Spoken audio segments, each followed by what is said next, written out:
Magandang araw po sa inyo, Sir Blair, at sa libu-libo niyo pong taga-suporta.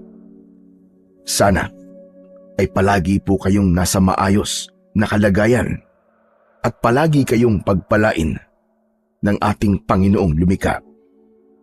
Mahilig po talaga akong makinig sa inyong mga kwentong katatakutan habang nagtatrabaho ako. Kaya isang napakagandang experience ho para sa akin na mapapabilang ang kwento ko sa channel nyo, Sir Blair. Sa kwentong ibabahagi ko ay napatunayan ko na kailanman ay hindi nananalo ang kasamaan sa kabutihan. Gagawa at gagawa talaga ng paraan ang ating Panginoon para matalo ng liwanag ang kadiliman. Sana po ay magustuhan nyo ang aking ikikwento at sana kahit papano ay kapulutan nyo ito ng aral. Tawagin nyo na lamang po ako sa pangalang Jordan. At ito ang aking kwento. Lumaki ako sa isang liblib at tahimik na baryo na hindi ko nalang babanggitin kung saan. Bata pa lang ako nang pumanaw ang nanay ko nang aksidente siyang nabangga ng isang sasakyan habang tumatawid. Isa yon sa pinakamalungkot na bahagi ng aking buhay, Sir Blair. Napakasakit talagang mawalan ng magulang at hanggang ngayon ay ramdam na ramdam ko pa rin ang sakit at lungkot sa biglaang pagkawala ni nanay. Ganun pa man, mapalad pa rin ako dahil kasama ko pa rin ang tatay ko na si Adolfo. Nang namatay si nanay, ay hindi na niya naisipang mag-asawa. Inilaan na lamang niya ang oras niya sa akin at sa taniman namin ng mga gulay sa aming lupa na hindi masyadong kalakihan. Nang magbinata ako, ay nagsimula na akong tumulong kay tatay sa pagtatanim ng iba't ibang klaseng mga gulay. Sa amin nag-aangkat ng gulay ang ilang tindera sa palengke, kaya hindi na namin kailangan maglako o kumuha ng pwesto para makapagbenta. Sa madaling salita, parehas kaming magsasaka ng tatay ko. Araw-araw ay halos pare-pareho ang ginagawa ko. Gigising ng maaga, mag-aalmusal at tutulong kay tatay sa taniman. Pero sa puso ko ay gusto ko na talagang umalis sa lugar na yon. Gusto kong magpunta sa Maynila para makipagsapalaran. Yun nga lang, kapag sinasabi ko ang bagay na yon kay tatay, ay hindi siya sumasang-ayon. Palagi niyang sinasabi na dalawa na nga lang kaming magkasama sa buhay, tapos magkakalayo pa kami. Isang hapon, katatapos lang ng gawain ko sa taniman ng mga gulay, nakahiga ako sa duyan na nasa harapan ng aming bahay. Si tatay naman ay nasa likod at nagluluto na ng aming hapunan.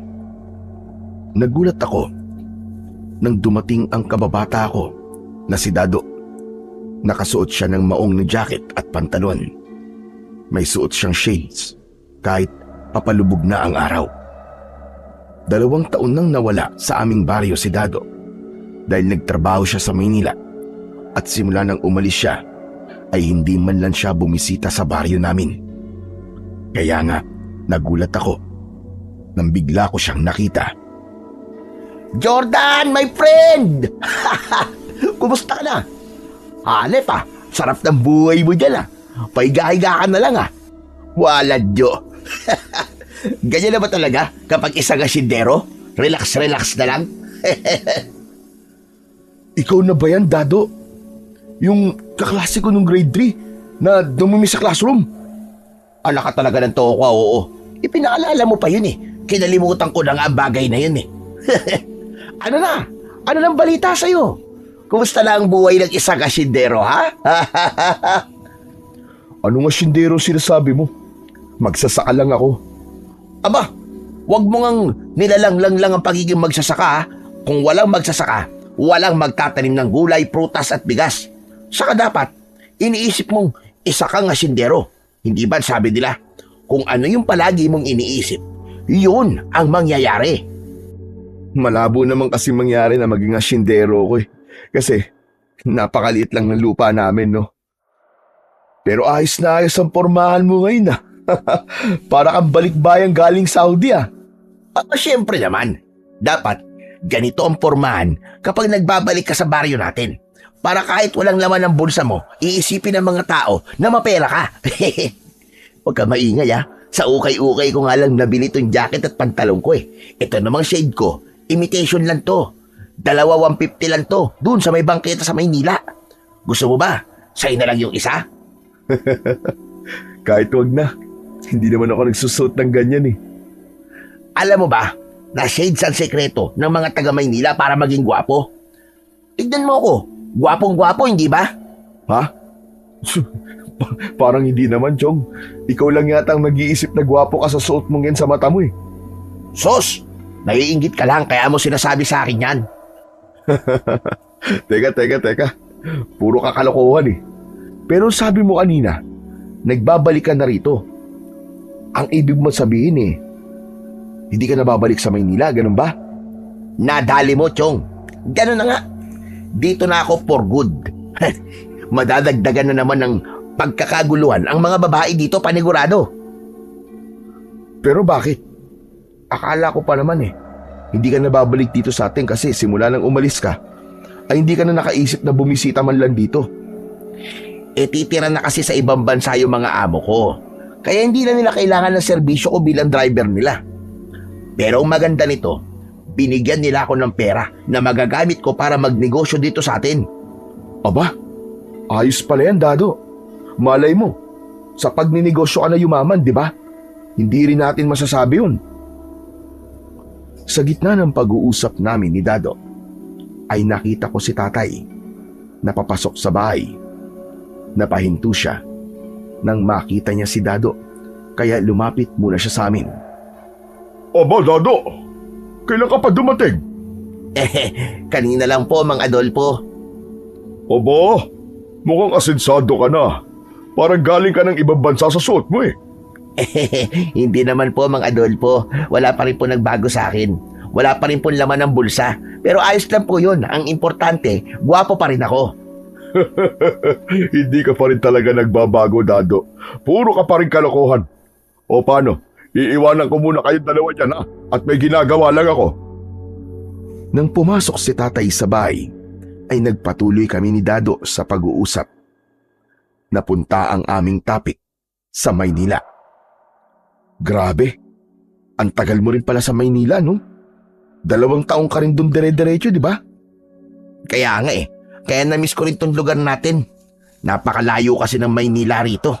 Doon kasi, kahit hating gabi na, maingay pa rin ang paligid. Ibang-iba talaga dito sa atin. Mabuti ka pa nga nakapunta ka na sa Maynila eh. Hindi lang basta nakapunta kasi tumira ka ron ng 2 taon. Samantalang ako yata eh, tatanda at uugatan na lang yata ako dito sa atin na hindi man lang nakakapunta ng Maynila. Bakit kasi hindi ka pumunta ron? May pera ka naman siguro. Meron naman. Pero kung pupunta ako sa Maynila, ang gusto ko, magtatrabaho ako doon. Ayoko nung bakasyon lang o ilang araw lang ako mananatili ron. Pakiramdam ko kasi, nasa lugar na yun ang swerte ko eh. Bakit nga hindi ka pumunta sa Maynila? Maraming trabaho doon. Malay mo, swertihin ka at makapasok ka sa mga call center doon. May mga kumpanya doon na tumatanggap ng walang experience at kahit hindi ka pa nakapag-college. Ano ba kasing pumipigil sa'yo para pumunta sa Maynila? Hindi kung sino. Sino pa ba? Di si tatay. Ayaw niya akong umalis dito kasi ayaw niyang magkahiwalay kami. Naiintindihan ko naman siya kasi 2 na lang kami magkasama sa buhay tapos magkakalayo pa kami, di ba? Di isama mo siya. Napakadali naman ang solusyon sa problema mo, Chong. Asa ka pang aalis dito si tatay? Hindi niya iiwan tong bahay namin kasi nandito ang mga alaala ni nanay. Mahal na mahal kaya ni tatay ang nanay ko. Kaya nga, kahit napakatagal nang wala si nanay, ay hindi pa rin siya nag-aasawa hanggang ngayon. Sabi ko nga mag-asawa na siya uli para sana may kasama na siya rito. Tapos, makakaalis na ako. Pero ayaw niya. Pakiramdam yata ni tatay kapag nag-asawa siya, ay niluloko niya si nanay. Grabe! Ang tindi naman pala talaga ng pagmamahal ni Mang Adolfo sa nanay mo, no? Ay, oo nga pala, tol. Maiba ako. May mga binigay na t-shirt sa akin yung amo kong lalaki. Pumunta ka lang sa bahay mamaya para makapamili ka ng magugustuhan mo. Ganon? O sige, sige. Baka bukas na lang siguro. Pag wala akong ginagawa, pupuntahan kita sa inyo. Matapos yun, ay nagpaalam si Dado. Mag-isa na ulit ako at may inggit akong naramdaman sa kaibigan ko dahil nga nakapunta na siya sa Maynila. Alam ko, para sa iba, ay napakababaw ng pangarap kong yon. Pero sa kagaya ko, na lumaki sa isang liblib na baryo, ay malaking bagay na ang makarating at makapagtrabaho sa Maynila. Lalo na't marami akong naririnig at nakikita na magagandang bagay sa lugar na yon. Kinagabihan, habang naghahapunan kami ni tatay, ay nagkaroon ako ng kagustuhan na magpaalam sa kanya na baka pwede niya akong payagan na magtrabaho sa Maynila. Pero hindi ko siya binigla. Inunti-unti kong sabihin sa kanya ang gusto kong sabihin. Ang ganda po pala ng naging buhay ni Dado sa Maynila, no? Biruin niyo po, binigyan po siya ng pera ng mga amo niya bago siya umuwi rito. Mabait naman kasi yung si Dado. Maloko pero madaling pakisamahan. Bakit? Dito na ba ulit siya titira sa atin? Yun po ang sabi niya. Titira na raw po kasi sa ibang bansa yung mga amo niya kaya wala na po siyang trabaho. Yung perang natanggap niya, gagamitin na lang daw po niya sa pagninegosyo. Pero tay, sa palagay niyo ba, kung magtatrabaho po ako sa Maynila, ay siswertihin din kaya ako kagaya ni Dado? Ay nako, mukhang alam ko na kung saan mapupunta ang usapang ito. Kung tatanungin mo ako anak, kung papayag na ba ako magtrabaho ka sa Maynila, ay hindi pa rin ang sagot ko. Pero tay, baka po nasa Maynila kasi ang swerte ko malay nyo. Makahanap po ako ron ng maayos sa trabaho na may malaking sahod. At kapag nakaipon po ako, makakabili po tayo ng lupa na pwede nating pagtaniman ng iba pang mga gulay. Walang kasiguraduhan yung mga sinasabi mo eh. Bakit? Hindi ka pa ba kontento sa buhay natin ngayon? Nakakakain naman tayo ng 3 beses o higit pa sa isang araw. Maayos ang kita natin sa gulayan. Ano pa ba ang gusto mo? Bagong buhay po, tay. Bagong buhay. Hindi po ako kontento sa buhay natin ngayon. Pero baka meron pang igaganda ang buhay natin kung magtatrabaho po ako sa ibang lugar. Ay nako, sinabi ko na sa'yo nun ang desisyon ko sa bagay na yan. Pero sige, kung gusto mo talagang umalis ay papayagan kita. Pero hindi ka na pwedeng bumalik dito sa bahay natin kapag umalis ka. Kung gusto mo sa Maynila, doon ka na lang habang buhay.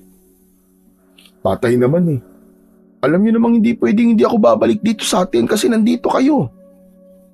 Kung ayaw niyo po magkaiwalay tayo, edi kung gusto niyo tayo, sumama na lang po kayo sa akin.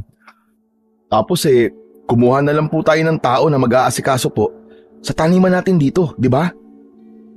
Yan ang hindi ko gagawin. Unang-una, hindi ko kayang umalis dito dahil nasa bahay na to ang lahat ng alaala ng nanay mo. Pangalawa, hindi ko kayang ipagkatiwala sa ibang tao ang gulayan natin, anak.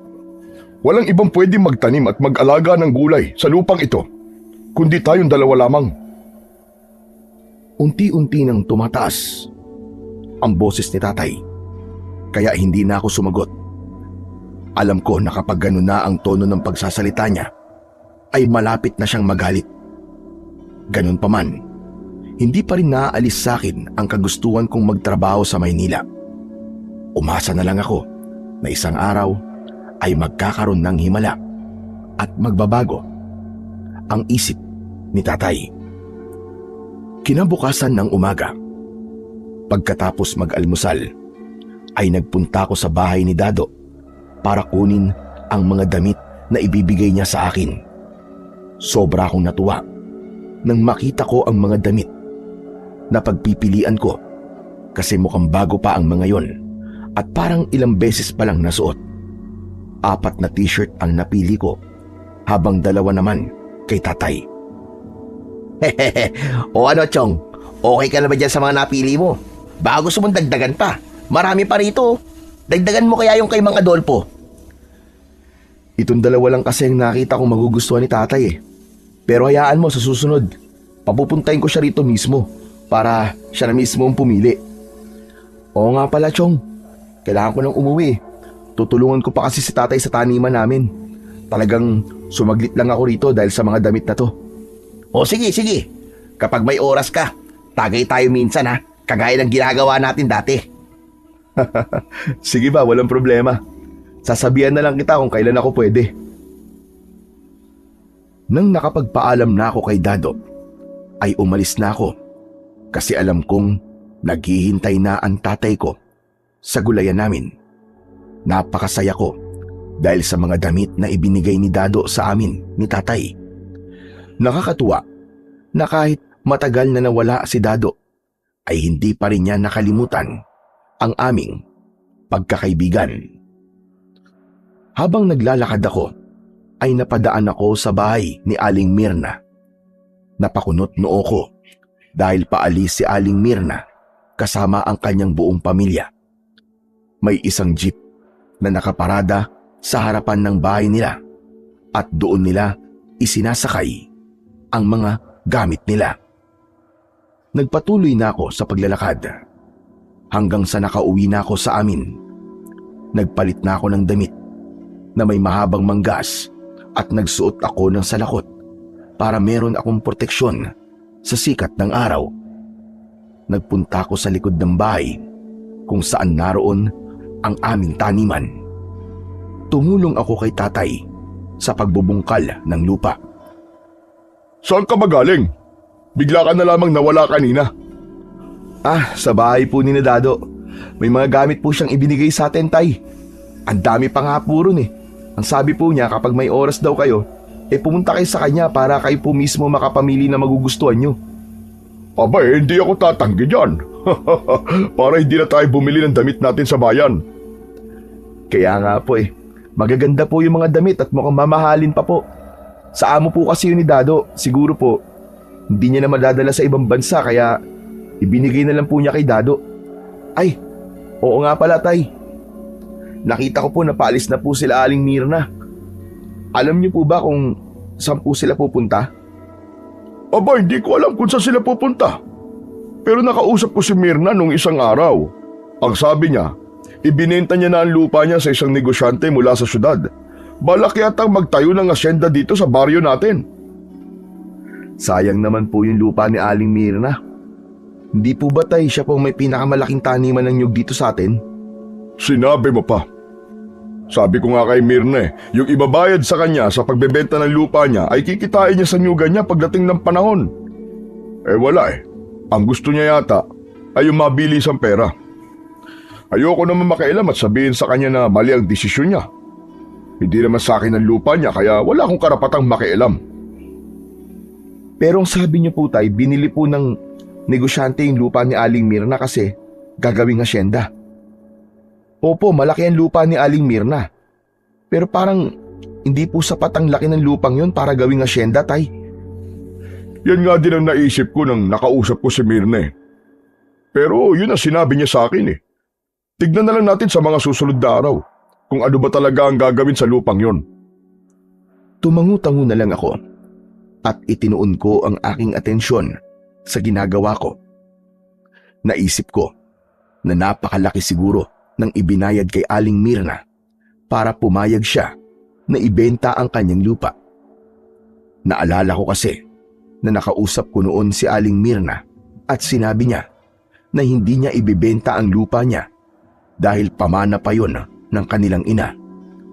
Pero gaya ng sinabi ni tatay, wala kami sa posisyon para makialam sa desisyon ni Aling Mirna. Siguro naman ay pinag-isipan niya ng gusto ang bagay na yon bago siya nagdesisyong ibenta ang kanyang lupa. Sa mga sumunod na araw ay napansin namin na may mga pamilya na bigla na lamang umalis sa aming baryo. Base sa mga kwentong narinig namin, ay ibinenta na rin ng mga umaalis ang lupa nila sa negosyanteng bumili rin sa lupa ni Aling Mirna. Isang umaga, sa almusal, ay napag-usapan namin ni tatay ang tungkol sa bagay na yon. Grabe, parami na ng parami nagbebenta ng lupa dito sa atin. Ang akala ko ay si Mirna ang una't huling gagawa nun. Pero may mga sumunod pa pala. Kaya nga po tay, nakakalungkot po na mas pinili po nilang ibenta ang kanilang lupa. Pero wala po tayong magagawa sa bagay na yan kasi mahirap po makialam sa desisyon nila. Pero sa nangyayari po ngayon tay, mukhang totoo po yung sinabi sa inyo ni Aling Mirna na balak magtayo ng asyenda rito ng mayamang negosyante na yun kasi iniisa-isa po niyang bili ng mga lupa dito sa atin eh. Yan nga rin ang naisip ko. Mukhang ganyan nga ang ginagawa ng taong yun. Kayo po ba tay, kapag kinausap po kayo, nabilhin po itong lupa natin, ipagbibenta niyo po ba? Hindi ko na kailangan pag-isipan ang sagot sa tanong mo, anak. Hindi ko ipagbibili ang lupa natin dahil sa nanay mo talaga to. Nung buhay pa siya, sinabi niya na gusto niyang dito kami tatanda na magkasama. Kaya walang dahilan para ibenta ko to. Kahit po, operan pa po kayo ng milyon-milyon? Kahit bilyon-bilyon pa yan, hindi ako papayag. Hindi mababayaran ng pera ang alaala ng nanay mo. Magsasalita pa sana ako nang biglang dumating ang kaibigan kong si Dado. Umupo siya sa bakanting upuan sa tabi ko. Walang Jo, ang aga mo namang mga kapitbahay. Makikikain ka ba ng almusal? Kumain na ako pero pwede naman kumain ulit ako dito eh. Mukhang masarap tong almusal nyo eh. Sandali, at kukuha lamang ako ng pinggan. Tumayo sandali si Dado para kumuha ng pinggan at pagkatapos ay muli siyang umupo. Habang kumukuha ng sinangag at ulam si Dado, ay nagsalita siya. Kinausap na ba kayo ni Marcelo? Marcelo? Sinong Marcelo? Sa sagot mo, mukhang hindi pa. Kasi di mo pa siya kilala eh. Si Marcelo, yung mayamang negosyante na bumibili ng lupa dito sa atin. Oh, Marcelo pala ang pangalan niya. Hindi pa niya kami kinakausap. Bakit ikaw, Dado? Kinausap ka na ba niya? Opo. Kahapon po niya ako kinausap. Akala ko nga po kung sino eh. Mukhang mayaman talaga siya kasi ang gara po ng kotse niya at mamahaling pandamit. Tapos, puro gold ang alahas niya. Bakit Dado? Gusto rin ba niyang bilhin yung lupa niyo? Ganon na nga. Ang laki ng offer niya, grabe. Nako, kilala kita. Sigurado ako na pumayag kang ibenta yung lupa niyo. Eh di, isa ka na pala sa aalis dito sa atin. Grabe ka naman, Chong. Parang sinabi mong mukha akong pera. Hindi ako pumayag, no? Hindi kapag ginawa ko yun, baka araw-araw akong multuhin ng lola ko. Hindi ba? Nasabi ko na sa'yo dati na bago mamatay si lola ay sinabi niya na wag kong ibibenta ang lupang kinatatayuan ng bahay namin. Kasi babangon siya sa hukay at sasakalin niya ako hanggang sa mamatay ako. Akala ko talaga, ibibenta mo na yung lupa niyo eh. Hindi no, over my dead body. Kahit malaki yung perang inoffer sa akin ni Marcelo, no. Ayoko. Saka, gusto ko na dito na lang ako sa baryo natin mamuhay hanggang sa pagtanda ko. Wala akong pakialam dun sa mga tao mas piniling ibenta yung lupa nila. Basta ako, dito lang ako. Period. Sa lahat ng sinabi mo, Dado, diyan ako sumasang-ayon sa'yo. Tama ang ginawa mo. Hindi mo dapat ipagbenta ang lupa nyo. Yung perang makukuha mo sa Marcelo na yon ay mauubos. pero yung lupa nyo ay hindi. Malaki naman ang lupa nyo, di ba? Kaya pwede mong gamitin yun para magnegosyo ka. Yan naman po talaga ang plano ko. Baka gawin ko nga pong manggahan yung lupa namin eh. Kung ganun po ang gagawin ko, habang buhay ko po mapapakinabangan ng lupang yon. Pero Chong, hindi mo ba naisip na malaki ang magagawa ng perang ibabayad sana sa ni Marcelo? Siyempre, naisip ko kahit papano. Pero mas importante pa rin para sa akin yung lupa namin. Kahit na, Chong. Siguro naman sa perang yun pwede kang bumili ng kahit na maliit na lupa o kaya bahay sa ibang lugar. Teka. Bakit parang sa sinasabi mo, Jordan gusto mo sabihin na mali ang desisyon ni Dado? Bakit? Ikaw ba? Kapag sinabi ba ni Marcelo na gusto niyang bilitin lupa natin papayag ka? Ano po Depende po siguro kung gaano po kalaki ang ibabayad sa atin. Kung yung pera po na yun may kakayahan po na magdala sa atin ng magandang pagbabago sa buhay natin, papayag po ako. Nirerespeto ko ang opinion mo. Pero gaya na sinabi ko kanina, kahit gaano pa kalaki ang ibayad sa akin, ay hindi ko ibibenta tong lupa natin. Wala akong pakialam kung tayo maging dahilan para hindi matuloy ang asyendang itatayo rito. Basta yun ang desisyon ko. Hindi na ako nakipagtalo pa sa tatay ko kasi alam kong hindi ako mananalo sa kanya. Pero nang sandaling yon ay naisip ko na kung bibilin sa malaking halaga ang lupa namin ay malaki rin ang mababago sa buhay namin. Maaari kaming makabili ng lupa at bahay sa mas progresibong lugar o kaya baka makapagpatuloy pa ako sa pag-aaral sa kolehiyo. Pero sigurado ko na malabong mangyari ang bagay na yon dahil alam kong desidido si tatay na huwag ipagbenta ang aming lupa. Makalipas ang ilang araw, ay isang hindi inaasahang bisita ang dumating sa aming bahay. Walang iba kundi ang taong bumibili ng lupa sa aming baryo. Si Marcelo. Isa siyang matandang lalaki na sa tingin ko ay nasa 6 na po na ang edad, pero matikas pa rin ang pangangatawan. Seryoso palagi ang mukha niya na para bang hindi siya marunong ngumiti. Nang dumating siya sa bahay, ay wala si tatay. Kaya ako ang nagpapasok sa kanya. Agad naman siyang nagpakilala, kaya nalaman ko na siya si Marcelo. Magtatagal pa ba bago dumating ang tatay mo? Pauwi na rin po siguro yun. Bumili lang po siya ng binhi sa kabilang baryo Kanina pa po siya umalis kaya sigurado po ako na maya-maya lang po nandito na po siya. Baka naman pwedeng ikaw na lang ang kausapin ko tungkol sa dahilan ko bakit ako nandito. Tungkol po ba sa lupa namin? Hindi po ba kayo po yung nakabili po ng lupa ng ibang tao dito sa lugar namin? Nakarating na rin pala sa'yo ang tungkol sa akin. Alam mo na pala ang pakay ko. Kaya ikaw na lamang ang kakausapin ko. Pasensya na po kayo. Pero si tatay po talaga ang dapat niyong kausapin. Sa kanya po kasi nakapangalan ng lupang to Nalipat po sa kanya to nang mamatay po ang nanay ko. Pero kung nagmamadali po kayo, ay pwede po kayong bumalik bukas. Agahan niyo po para wala po kaming ginagawa. Maghapon po kasi kaming nasa taniman ng gulay kaya baka hindi po namin kayo maharap kung di niyo po aagahan.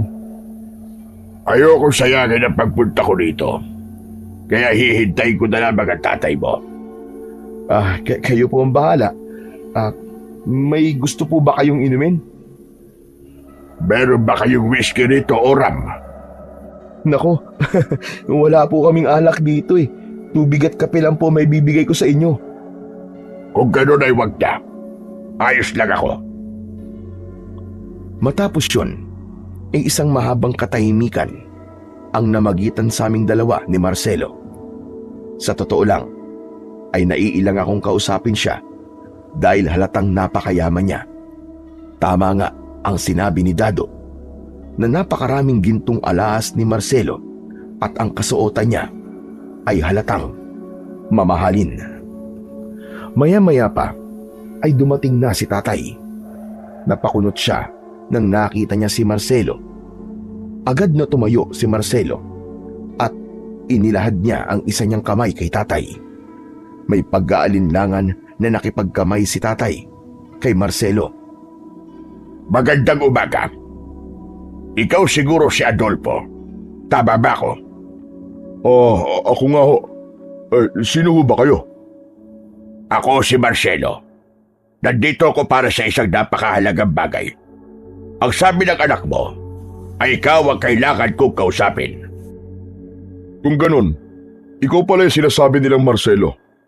Alam ko kung bakit ka nandito. At wala tayong dapat pag-usapan. Hindi ko ipagbibili ang lupa ko. Ang bilis mo naman yata magdesisyon. Bakit hindi mo muna basahin itong papeles na dala ko? Nandito ang lahat ng kailangan mo malaman. Lalo na ang presyo. Kung magkano ko bibili ng lupa mo. Hindi ko na yan kailangan basahin pa. Pasensya ka na. Pero hindi ko ipagbibenta ang lupa ko. Kung wala ka na sasabihin ay maaari ka nang umalis. Marami pa kaming gagawin ng anak ko. Mukhang bago pa pala ako pumunta rito. Ay nakapagdesisyon ka na. Pero iiwanan ko pa rin ang papeles dito. Baka bigla ka magkaroon ng interes na basahin. At kapag nabasa mo, ang nilalaman nito ay magbago ang isip mo. O sige, aalis na ako. Maraming salamat sa inyo. Inilapag ni Marcelo ang isang brown envelope sa upuan at saka siya lumabas ng aming bahay. Napapailing na tumingin sa akin si tatay. Bakit mo pinapasok ang taong yun dito? Nakakahiya naman po kasi tay kung sa labas ko lang po siya paghihintayin. Ang init-init po sa labas eh. Dapat kasi, nang nalaman mong siya si Marcelo ay sinabi mo na kagad na hindi tayo interesadong ipagbenta ang ating lupa. Tay, ayoko po kasi makialam sa bagay na yan kaya naisip ko na mas makabubuti kung kayo po magsasabi sa kanya. Pero ano po kaya ang laman ng brown envelope na yan, tay? Kinuha ko ang brown envelope. Mula roon ay inilabas ko ang isang papel. Tahimik ko yung binasa at nagulat ako sa mga nabasa ko roon. Tay, napakalaki pala ng ibabayad sa atin ng Marcelo. Kung sakaling papayag tayong ibenta tong lupa natin. Tapos, bibigyan pa po niya tayo ng isang condo unit sa Manila. Hindi po ba yung condo yung bahay po na nasa isang mataas na building? Kung papayag pala tayo sa gusto niya tay, magkakaroon pa rin po tayo ng bahay tapos sa Maynila pa po. At talagang nagpasilaw ka sa mga nakalagay dyan. Kahit nabigyan niya pa tayo ng mansyon, ay hindi ako papayag sa gusto niya mangyari. Manigas siya. Akin na ngayon, ang dapat dyan, tinatapon. Inagaw ni tatay sa akin ang papel at nilukot niya yon. May kasamang gigil na itinapon niya yon sa labas ng bintana. Nakaramdam ako ng panghihinayang. Para sa akin ay mas maganda kung ibibenta na ni tatay kay Marcelo ang lupa namin. Bukod kasi sa pera, ay magkakaroon pa kami ng tirahan sa Maynila. Tama nga ako na malaki ang pagbabagong mangyayari sa amin kung ibibenta namin ang aming lupa. Pero dahil si tatay ang masusunod pagdating sa bagay na yon, ay wala na akong ibang magagawa kundi ang manghinayang. Makalipas ang ilang buwan, ay sinimulan na ang pagtatayo ng malaking bahay ni Marcelo sa aming baryo. Sa tuwing napapadaan ako roon, ay hindi ko maiwasang mamangha. Kahit hindi pa tapos ang bahay dahil talagang napakalaki nun. Kung merong mga taong mabilis na nakumbinsi ni Marcelo na ipagbili ang lupa nila, ay meron ding kagaya ni tatay na tumanggi sa alok ni Marcelo. Paminsan-minsan ay kinakausap ko si tatay tungkol sa bagay na yon at sinasabi ko sa kanya ang magagandang bagay na pwedeng mangyari sa amin kapag binili ni Marcelo ang lupa namin. Pero iisang sagot lang ang natatanggap ko. Talagang ayaw ni tatay na ipagbili ang lupa namin. Hindi naman para lang sa akin kung bakit ko gustong magkaroon kami ng malaking pera. Para sa amin yun, ni tatay. Ayokong habang buhay kaming magsasaka at araw-araw na nakabilad sa matinding sikat ng araw, gusto ko na magkaroon kami ng komportabling buhay. Matapos ang mahigit 1 taon, ay tuluyan nang natapos ang malaking bahay ni Marcelo. Marami ang namangha sa ganda ng bahay niya. Meron yung mataas na gate at malawak na bakuran. Hanggang isang araw, habang abala kami ni tatay sa pagdidilig sa gulayan, ay humahangos na dumating si Dado. Kinabahan ako dahil bakas sa mukha niya ang labis na pagkabahala. Mang Adolfo! Jordan! Alam niyo na ba ang nangyari kay Mang Erning? Ha? Bakit? Ano nangyari kay Mang Erning? Wala na siya. Patay na si Mang Erning. Ano? Totoo ba yung sinasabi mo, Dado? Opo, Mang Adolfo. Nagsasabi po ako ng totoo. Ano raw ang ikinamatay ni Mang Erning? Pinatay po siya, Mang Adolfo. Nakita po ang katawan niya sa likod ng bahay niya. Duguan at napakarami po sugat. Ang sabi nila, baka daw po inatake ng isang mabangis na hayop si Mang Erning. Teka. Ano ka mo? Mabangis na hayop? Kailan pa nagkaroon ng mabangis na hayop dito sa atin? Wala namang malapit na gubat dito. Yan nga rin ang pinagtataka ko, Jordan eh. May mga pulis na nga sa bahay ni Mang Erning. Kung gusto nyo, makiusyoso rin kayo ron para malaman nyo na nagsasabi ako ng totoo. Iniwan muna namin ni tatay ang aming ginagawa para makita namin kung ano nga ba talaga ang nangyari kay Mang Erning. Kilala sa lugar namin si Mang Erning bilang mabait na matanda. May mga tanim siyang bayabas at mangga sa kanyang bakuran, at kapag may mga batang gustong kumuha ng bunga ng mga yon, ay hinahayaan lang niya. Mag-isa na lang siya sa buhay, at isa siya sa mga taong kinausap ni Marcelo para bilhin ang lupa nito, pero hindi siya pumayag. Nang nakarating na kami sa unahan ng bahay ni Mang Erning, ay napakaraming tao ang naroon. Merong ambulansya at mga pulis. Maya-maya pa, ay isang bangkay na nasa stretcher ang isinakay sa ambulansya. May mantsa ng dugo ang puting kumot na nakataklob sa bangkay. Ay na si Mang Erning. Isinasakay na siya sa ambulansya. Sabi ko naman sa inyo eh, nagsasabi ako ng totoo eh. Nakakaawa naman si Mang Erning. Napakabait na tao pa naman niya. Pero tay, parang napaka-imposible namang mabangis na hayop ang pumatay sa kanya. Sabihin na nating merong mabangis na hayop dito. Pero malakas pa si Mang Erning eh, at imposibleng hindi niya nagawang ipagtanggol ang sarili niya. Kung hindi mabangis na hayop ang dumali kay Mang Erning, ano? Pwede rin sigurong sino. Ang ibig mo ba sabihin tao ang pumatay sa kanya, ganun ba? Pwede naman siguro yun, di ba? Baka merong may galit kay Mang Erning tapos pinalabas niya na parang hayop ang pumatay kay Mang Erning. Huwag muna tayo mag-isip ng kung ano-ano. Hayaan natin ang mga pulis na magsagawa ng kanilang investigasyon. Sigurado ako na kung tao nga ang pumatay kay Mang Erning, ay mapaparusahan din siya.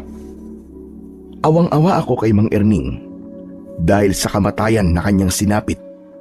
Hindi ko na kailangan makita ang katawan niya para masabi ko na pinatay siya sa hindi makataong paraan.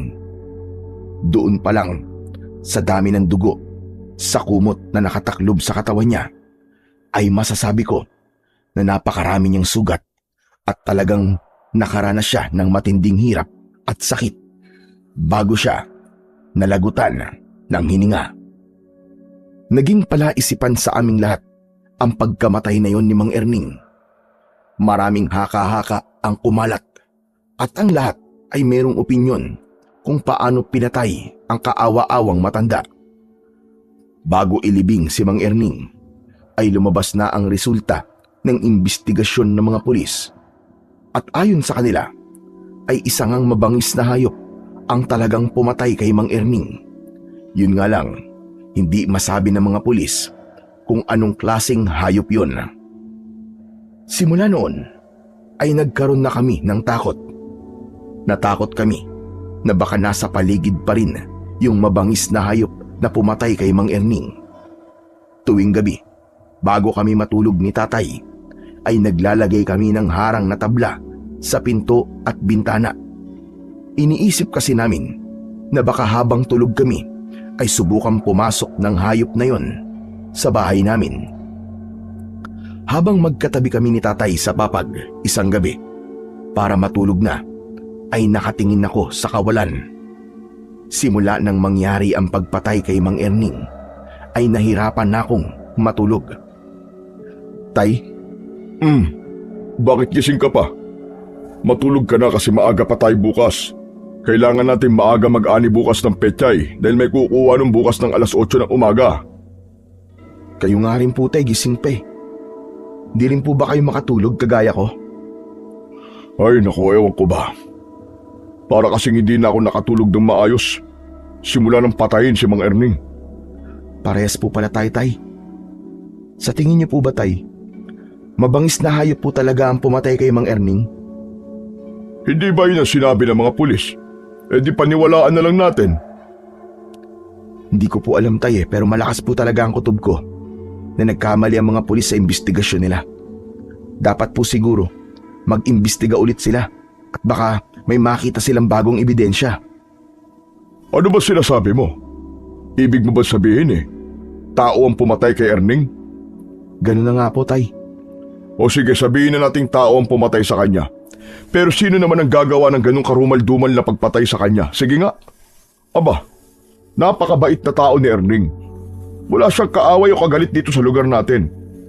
Kaya alisin mo na sa utak mo na tao ang pumatay sa kanya. Baka naman gusto mong palitan ng mga pulis sa pag-iimbestiga. Pambihira kang bata ka, oo. Tay, nagsasabi lang naman po ako ng opinyon ko. Sarilinin mo na lamang ang opinyon mong yan at huwag mo nang ipagsabi sa iba dahil baka pagtawanan ka lang. Huwag ka nang mag-isip ng kung ano-ano tungkol sa kung sino o ano ang pumatay kay Erning. Hala, sige na, matulog ka na. Maaga pa tayo bukas. Tumalikod ng pagkakahiga si tatay sa akin, pero nanatili pa rin akong gising. Hindi ko maintindihan kung bakit naiisip ko na hindi pa ron natatapos ang lahat at may pakiramdam ako na ang pagkamatay ni Mang Erning ay simula pa lamang ng hindi magagandang nangyayari sa baryo namin. Hindi nga ako nagkamali sa naisip ko na yon dahil makalipas ang 2 araw ay pinatay naman ang mga alagang baboy ng kapitbahay namin. Kalunos-lunos ang itsura ng mga baboy dahil sa dami ng kagat at kalmot sa kanilang katawan. Mas lalong tumibay ang paniniwala ng mga tao na meron talagang gumagalang mabangis na hayop tuwing gabi. Isang hapon ay inaya ako ni tatay na magpunta sa palengke para bumili ng pang-ulam namin mamayang hapunan. Pagdating namin sa palengke ay bumili kami ng bangus at mga gulay dahil ang gusto ni tatay ay magluto ng sinigang na bangus. Bumili rin kami ng kalahating sako ng bigas at dahil nagtitipid ay mas pinili namin na maglakad. Sa paglalakad namin ay nagulat kami nang may bumusinang sasakyan sa aming likuran. Paglingon namin ay isang magarang kotse ang aming nakita. Umandar yun ng maraan at huminto sa tabi namin. Bumaba ang bintana sa tabi ng driver at doon namin nalaman na si Marcelo pala ang sakay ng kotse. Sir Marcelo, kayo ho pala yan. Pauwi na ba kayo? Sumakay na kayo at ihahatid ko na kayo. Hindi na kailangan. Mas gusto namin maglakad. Medyo malayo pa ang bahay nyo. Saka may dala pa kayong bigas.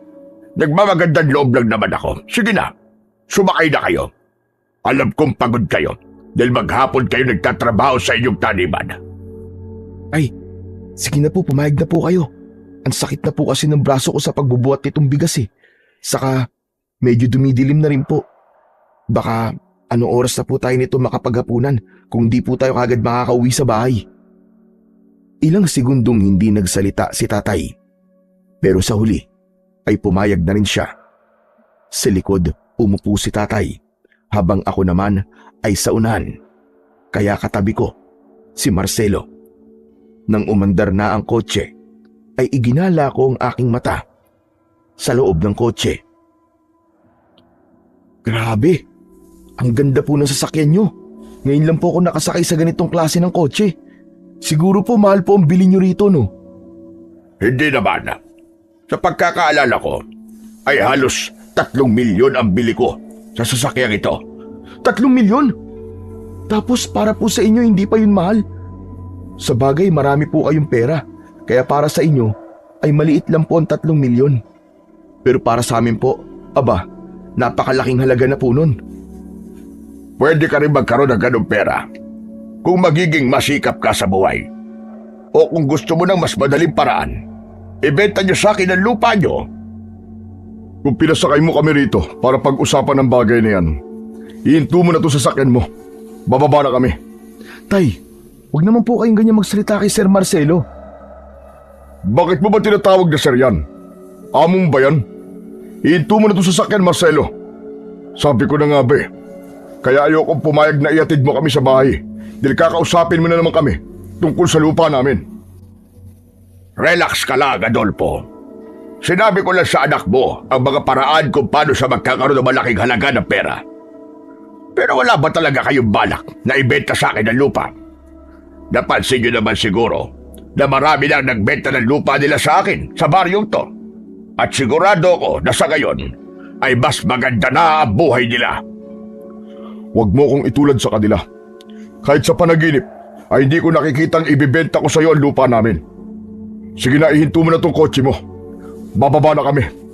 Salamat na lang. Nagulat ako nang biglang tinapakan ni Marcelo ang preno. Dahil hindi ako naka-seatbelt ay muntik na akong mapasubsob sa unahan. Mabuti at mabilis kong naituon ang aking mga kamay. Nang tignan ko si Marcelo, ay seryoso siyang nakatingin sa unahan habang nagngangalit ang panga. Kinabahan ako dahil parang galit siya. Alam nyo, bala kong gawing asenda ang buong baryong ito. At hindi ko yung magagawa kung hindi nyo ibibenta ang lahat ng lupa nyo sa akin. Nagkamali ka ng baryo na pili para pagtayuan ang asyenda mo. Hindi lahat ng tao rito ay masisilaw sa pera mo. Marami pa rin dito ang kagaya ko na hindi kayang iwanan ang lugar na ito. Bumaba na kayo. Sinira nyo lang ang araw ko. Tahimik kaming bumaba ni tatay. Mabilis na umandar palayo ang kotse ni Marcelo. Nang sandaling yun, ay napakalakas ng kabog ng dibdib ko. Akala ko kasi ay magkakaroon kanina ng sakitan sa pagitan ni tatay at ni Marcelo. Nakita mo na ang nangyari? Sinabi ko na kasi huwag na tayo sumakay pero ikaw ito mapilit. Hindi ko naman po alam na babanggitin niya po yung tungkol sa lupa natin . Kaya sa susunod ay huwag ka na makikipag-usap sa taong yon kasi isa lang ang sasabihin niya. At napag-usapan na natin ang tungkol sa bagay na yon. Ayoko nang paulit-ulit. Sige na, buhatin mo na yung bigas para makauwi na tayo. Pinasan ko na ang bigas at nagpatuloy na kami ni tatay sa paglalakad. Hindi ko maiwasang isipin ang magiging buhay namin kung sakaling ibibenta namin kay Marcelo ang lupa namin. Naisip ko na nakatira na kami ni tatay sa isang magandang bahay sa Maynila. Tapos merong kaming maliit na negosyo. Pero nalungkot ako kasi napagtanto ko na lahat ng nasa utak ko ay hanggang pangarap na lamang. Isang umaga, napadaan ako sa bahay ni Marcelo. Huminto muna ako sandali sa harapan ng mataas na gate para pagmasdan ang napakalaking bahay. Ganong bahay kasi ang pangarap ko para sa amin ni tatay. Nagulat ako nang biglang bumukas ang pinto ng bahay at lumabas si Marcelo. Aalis na sana ako pero bigla niya akong tinawag. Lumapit siya at binuksan niya ang gate. May kailangan ka ba? Kanina pa kasi kita nakikitang nakatayo dyan. Wala po. Napadaan lang po ako at hindi ko po napigilan tignan po ang bahay niyo. Ang laki po kasi at saka ang ganda-ganda po. Mas maganda yan sa loob. Gusto mo ba makita? Wag na po. Nakakahiya po eh. Huwag kang mahiya. Halika na. Pumasok at ipapakita ko sa iyo ang loob ng bahay ko. Tatanggi sana ako.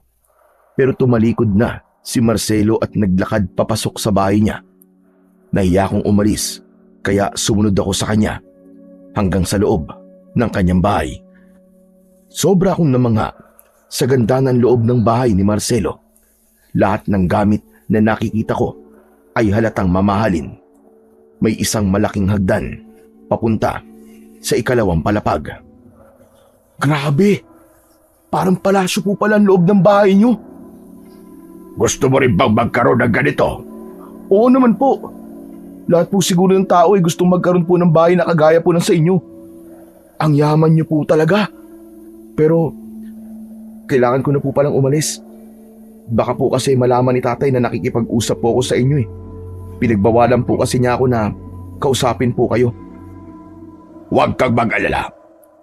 Hindi kita kakausapin tungkol sa lupa niyo. Hindi rin ito makakarating sa tatay mo. Matanong ko ka, ano bang pangarap mo sa buhay? Gusto ko po mabigyan ng magandang buhay ang tatay ko. Gusto ko rin po makapunta sa Maynila para dun po ako magtrabaho. Maganda talaga sa Maynila. Pero dapat ay handa ka sa mga pagsubok na kakaharapin mo roon. Dapat ay matibay ang loob mo. Pero kung pangarap mo magtrabaho sa Maynila, bakit hindi mo gawin? Ayaw po kasi ni tatay eh. Ayaw niya po magkalayo kami kasi dadalawa na lang po kami magkasama sa buhay. Naiintindihan ko ang tatay mo. Pero di mo ba naisip na masyado siyang naghihigpit sa'yo? Alam mo, Jordan, minsan ay kailangan mo rin suwayin ang magulang mo para magawa mo ang pangarap mo. Sa una, panigurado magagalit ang tatay mo. Pero kapag nakita niya ang magandang resulta ng pagsuway mo sa kanya, ay sigurado ko na mawawala ang galit niya. Pwede kitang tulungan para makapunta sa Maynila. Mamayang gabi, ay pwede kitang ihatid sa istasyon ng bus. Kung may gusto kang gawin, ay gawin mo. Lalo na't alam mo na para yon sa ikabubuti mo. Hihintayin kita rito sa bahay mamayang gabi, Jordan. Nahulog ako sa malalim na pag-iisip sa sinabi ni Marcelo. Hindi ako makapaniwala na handa siyang tulungan ako na makaalis sa aming baryo. Tumakbo sa utak ko na baka yun na ang pagkakataong hinihintay ko para matupad ang mga pangarap ko na makapunta sa Maynila. At baka kapag pinakawalan ko pa yon, ay hindi na talaga ako magkaroon ng pagkakataon para tuparin ang aking pangarap. Kinagabihan, habang tulog si tatay sa tabi ko, ay nag-iisip pa rin ako kung tatanggapin ko ba ang tulong na inalok ni Marcelo. Hanggang sa naisip ko na kailangan kong sumugal dahil kung hindi ay baka habang buhay akong magsisisi dahil hindi ko ginawa ang gusto ko. Tahimik akong bumangon at siniguro ko na hindi magigising si tatay. Kinuha ko ang isang traveling bag at naglagay ako ron ng mga damit ko. Hindi na ako nagpalit ng damit dahil baka magising pa si tatay. Lumabas ako ng bahay, nadala ang bag at wallet ko. Nagmamadali akong naglakad papunta sa bahay ni Marcelo. Pagkarating ko roon ay naabutan ko si Marcelo na nakasandal sa kotse niya habang naninigarilyo. Napangiti siya pagkakita niya sa akin. Sabi ko na nga ba't darating ka? Kaya inihanda ko na itong kotse ko. Hindi nga ako nagkamali. Masaya ako na nagkaroon ka na ng lakas ng loob na tuparin kung anuman ang gusto mong gawin sa iyong buhay. Naisip ko po kasi na tama po kayo. Hindi po mangyayari ang pangarap ko kung hindi po ako kikilos. Mabuti naman at natauhan ka na. O paano? Halika na. Kailangan na nating umalis para makaabot ka pa sa last trip ng bus papunta sa Maynila. Naunang sumakay sa kotse niya si Marcelo bago ako. Hindi nagtagal ay pinaandar niya na yon. Hindi ko maiwasang kabahan sa biglaang desisyon ko na yon. Sigurado ko na kapag nalaman ni tatay ang ginawa ko ay magagalit siya sa akin O baka nga isumpa pa niya ako. Inisip ko na lamang na magiging maganda ang buhay ko sa Maynila at kapag nangyari yon ay makikita ni tatay na tama ang desisyon ko na umalis sa aming baryo. Makalipas ang ilang minuto ay nakarating na nga kami sa istasyon ng bus. Isang bus na lang ang naroon at nagtatawag na ang konduktor ng mga pasahero. O siya, sige na, bumaba ka na. Huling bus na yan papuntang Maynila. Kapag naiwan ka dyan, ay baka bukas na ng umaga ka makasakay. Maraming salamat po, Sir Marcelo. Tatanawin ko po itong malaking utang na loob sa inyo. Napakabait niyo po pala. Tumangulang si Marcelo. Bumaba na ako at nagmamadali akong sumakay sa bus. Mula sa bintana ay nakita kong humarurot ng mabilis ang kotse ni Marcelo na para bang nagmamadali siya. Biglang pumasok sa utak ko si tatay. Mula kasi nang namatay si nanay, ay kami na ni tatay ang palaging magkasama. Kaya naiintindihan ko kung bakit ayaw niya kaming magkalayo. Naisip ko na simula sa gabing yon ay mag-isa na siya sa bahay namin. Paniguradong malulungkot siya ng gusto dahil nasanay siya na buong araw kaming magkasama. Bigla akong naging emosyonal nang pumasok sa aking imahinasyon si tatay na mag-isa sa aming bahay. Bilang nag-iisa niyang anak, hindi ko kayang hayaan na maranasan niya ang ganong klase ng kalungkutan. Nagbago kagad ang isip ko at nagmamadali akong bumaba ng bus. Dahil nakaalis na si Marcelo, ay lumapit ako sa isang tricycle. Kinausap ko ang driver at pumayag naman siyang ihatid ako sa aming baryo. Yun nga lang ay may dagdag na bayad ang regular na pamasahe. Habang umaandar ang tricycle ay panay ang dasal ko na sana ay hindi pa gising si tatay. Ayoko kasing malaman niya na binalak kong umalis dahil paniguradong masasaktan siya. Makalipas ang ilang minuto ay huminto na ang tricycle sa harapan ng aming bahay. Nagtaka ko kasi maraming tao sa harapan ng bahay namin. Pagkabayad ko ay nagmamadali akong bumaba ng tricycle. Tumakbo ako at hinawi ko ang mga tao. Pagpasok ko sa bahay ay nagulantang ako nang makita ko si tatay na may mahabang sugat sa braso. Naroon ang albularyo na si Mang Teban at ganon din ang kaibigan kong si Dado. Nag-alala akong lumapit kay tatay. Ano nangyari sa inyo, tay? Saan ka magaling, tol? Hindi mo ba alam na inatake ng aswang ang tatay mo? Ano? Aswang? Anong aswang ang sinasabi mo? Oo, aswang. Habang natutulog ako ay pinasok ako rito ng aswang. Mabuti na lang at nagising kagad ako, kaya nagawa ko manlaban. At mabuti na lang ay nagising ang mga kapitbahay natin nang sumigaw ako ng malakas, kaya pinuntahan nila ako dito. Natakot yata yung aswang sa dami ng tao, kaya umalis na siya. Hindi ako nakapagsalita dahil naguluhan ako ng gusto sa mga narinig ko. Hinayaan ko munang matapos si Mang Teban sa paggamot niya sa sugat ni tatay. Nang umalis si Mang Teban, ay umalis na rin si Dado at ang mga tao sa labas ng bahay namin. Nanlamig ako nang napatingin si tatay sa traveling bag na nasa tabi ng pintuan. Tama bang nasa isip ko? Aalis ka sana at malamang sa Maynila ka pupunta? Opo. Pero nung nakasakay na po ako ng bus, ay biglang nagbago po ang isip ko kaya bumalik po ako.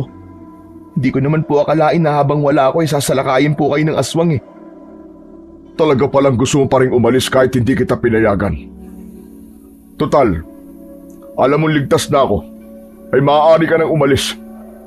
Sige na, ituloy mo na ang pagpunta mo sa Maynila. Yun naman ang gusto mo, di ba? Ayoko na po, tay. Hindi ko na po kayo kayang iwan dahil po sa nangyari sa inyo. Baka po balikan kayo ng aswang. Bakit? Ano ba magagawa mo kung bumalik siya rito? Kaya mo ba siyang labanan? Hindi ko po alam. Pero hindi po ako matatahimik habang nasa malayo ako tapos hindi ko po alam ang nangyayari sa inyo rito. Tay, patawarin niyo na po ako kung naisip ko pong umalis nang hindi po nagpapaalam sa inyo. Nadala lang po talaga ako ng kagustuhan kong magtrabaho sa Maynila eh. Ay nako, ewan ko ba sa'yo, Jordan? Hindi ko alam kung bakit gusto pang umalis. Gayong maayos naman ang buhay natin dito. Tumulo ang luha ko dahil naramdaman ko ang hinanakit sa boses ni tatay. Doon ko napagtanto na mali na umalis ako sa aming lugar para sa pangarap ko. Hindi na ako nakapagsalita dahil pakiramdam ko ay napakasama kong anak. Sinabi ko sa sarili ko na simula sa gabing yon ay gagawin ko ang lahat para makabawi sa tatay ko. Hindi ko na siya maaaring iwanan ng mag-isa matapos ang nangyari sa gabing yon. Kinabukasan ay naging usap-usapan ang nangyari kay tatay. Marami ang natakot nang malaman nila na isang aswang ang umatake sa tatay ko. Doon na rin namin nalaman na ang aswang na yon ang pumatay kay Mang Erning at sa mga alagang baboy ng aming kapitbahay. Mas lalo kaming natakot, kaya maaga pa lang ay halos wala ng mga tao na nasa labas. Lahat ay nagkukulong sa loob ng bahay nila kapag madilim na. Ramdam ko ang panlalamig ni tatay sa akin. Kinakausap lang niya ako kapag meron siyang iuutos o kaya naman ay sasabihin tungkol sa taniman. Pero bukod doon ay wala na siyang ibang sinasabi sa akin. Alam ko na kaya siya ganon ay dahil nagtatampo pa rin siya dahil binala kong umalis at iwan siya. Inintindi ko na lang si tatay dahil alam ko na normal na makaramdam siya ng ganon matapos ng ginawa ko. Hanggang sa muling nabulabog ang aming baryo nang isang tao na naman ang pinatay ng aswang. Isang matandang babae na mag-isang nakatira sa kanyang kubo. Habang nakatambay ako sa duyan sa labas ng aming bahay, ay dumating bigla si Dado at napag-usapan namin ang tungkol sa bagong biktima ng aswang. Grabe pala yung nangyari doon sa matandang pinatay ng aswang, Chong.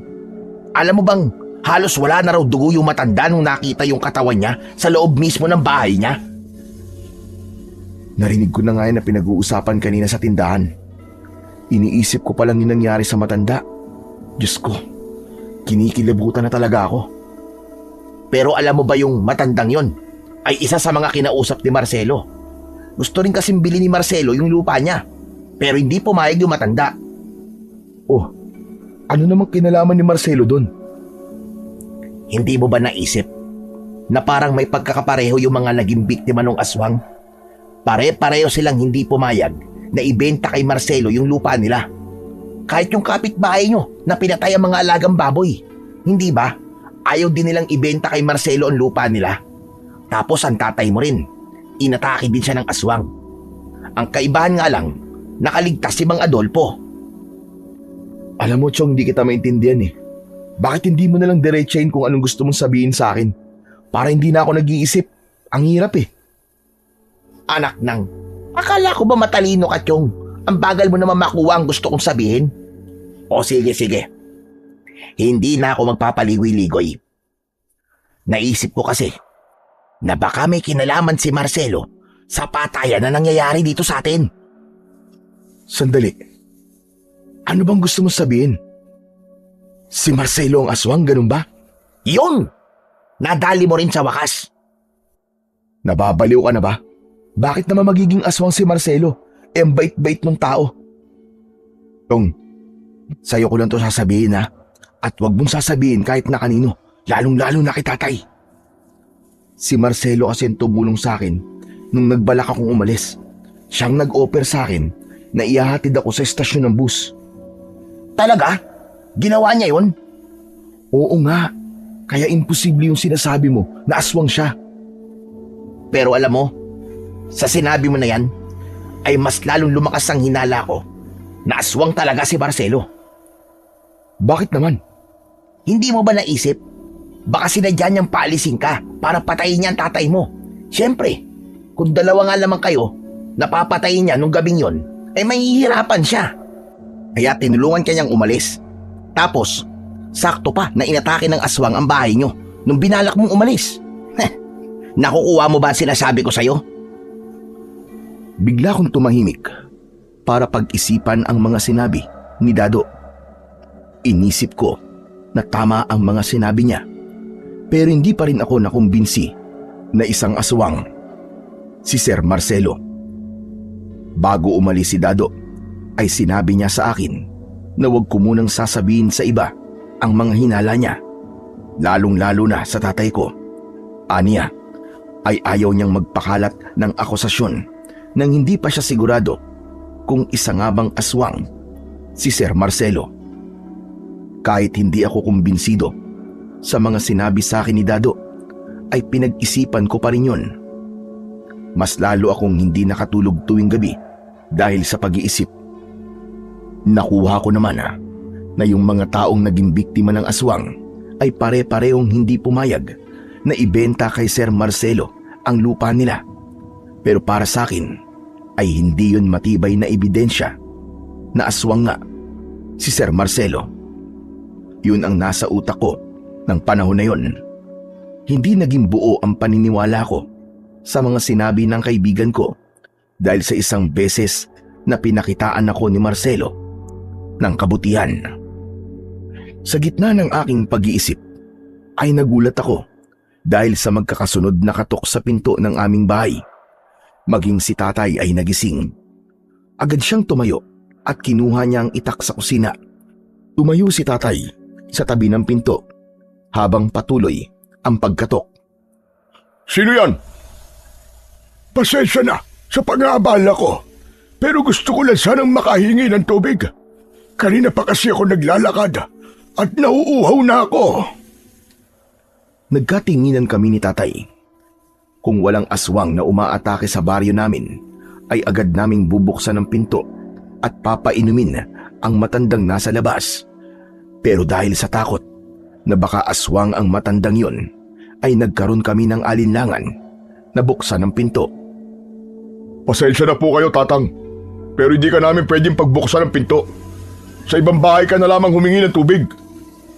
Ilang bahay na ang pinuntahan ko, pero walang nagbubukas sa akin. Ayaw nila akong tulungan. Talagang walang magbubukas ng pinto sa'yo dahil may aswang na umaatake sa lugar na to. Siguro naman ay nakukuha mo ang ibig ko sabihin, Tatang. Nag-iingat lang kami. Kaya kung ako sa inyo, ay umuwi na ho kayo bago pa kayo mapahamak. Ganun ba? Pero bago ako umalis, ay pahingi muna ako ng isang baso ng tubig. Sige na, nakikiusap ako sa inyo. Ay, kawawa naman po siya. Sige na po, painumin na po natin ang tubig nang makaalis na po siya. Eh paano? Kung isang aswang yan, baka kapag binuksan natin yung pinto, ay bigla niya tayong atakihin. Ganito na lang po. Ako po magbibigay sa kanya ng tubig. Tapos, sa likod ko lang po kayo. Kung siya nga ang aswang at bigla po siyang umatake, tagain niyo po kaagad. Baka po kasi talagang nauuhaw na siya. Kawawa naman po. Sinang-ayunan ni tatay ang sinabi ko. Kumuha ako ng isang baso ng tubig sa kusina. Bago ko buksan ang pinto, ay nagdasal muna ako na sana ay hindi ko pagsisiyan ang aking gagawin. Inalis ko ang kandado ng pinto at saka ko yun marahang binuksan. Sumilip muna ako at isang nakakaawang matandang lalaki ang nakita ko sa labas. Payat ang katawan niya at marumi ang suot niyang damit. Bakas sa mukha niya ang matinding pagod. Wala naman akong naramdamang panganib sa kanya, kaya tuluyan ko lang nilakihan ang pagkakabukas ng pinto, habang si tatay naman ay nasa aking likuran pa rin. Inabot ko sa matandang lalaki ang tubig at agad niya yung ininom. Matapos niyang maubos ang laman ng baso, ay nakangiti niyang ibinalik yun sa akin. Maraming salamat sa iyo, Iyo. Sa dami ng bahay na kinatok ko, ay kayo lang ang nagbukas sa akin ng pinto. Pasensya na po kayo, Tatang, ha. Kung nagdalawang isip po kami na tulungan po kayo. Nag-iingat lang po kami kasi po dahil nga po dun sa aswang. Tatang, may iba pa po ba kayong kailangan? Baka po nagugutom kayo. Meron po kaming tinapay dito. Maraming salamat. Pero tubig lang talaga ang kailangan ko. Pero tama bang narinig ko? Merong aswang na umaatake dito sa lugar nyo. Opo, 2 na nga po ang pinatay ng aswang na yun eh. Tapos tong tatay ko po naman, pinasok po siya rito ng aswang. Mabuti na lang po at hindi nagtagumpay yung aswang na patayin siya. Kaya mas makabubuti, Tatang, kung umuwi na po kayo kagad sa bahay nyo. Kasi baka makita pa kayo ng aswang. Tamang-tama pala na sa inyo ko humingi ng tulong. Dahil sa tinulungan nyo ako, ay hayaan yung bumawi ako sa inyo. Naku, wag na po, Tatang. Hindi po kami humihingi ng kapalit sa pagtulong namin sa inyo. Sa katubig lang naman po ang ibinigay namin. Maliit na bagay lang po yun. Maliit man o malaki, ay tulong pa rin yun. At hindi natin alam ang pwedeng mangyari sa akin kung hindi nyo ako pinainom.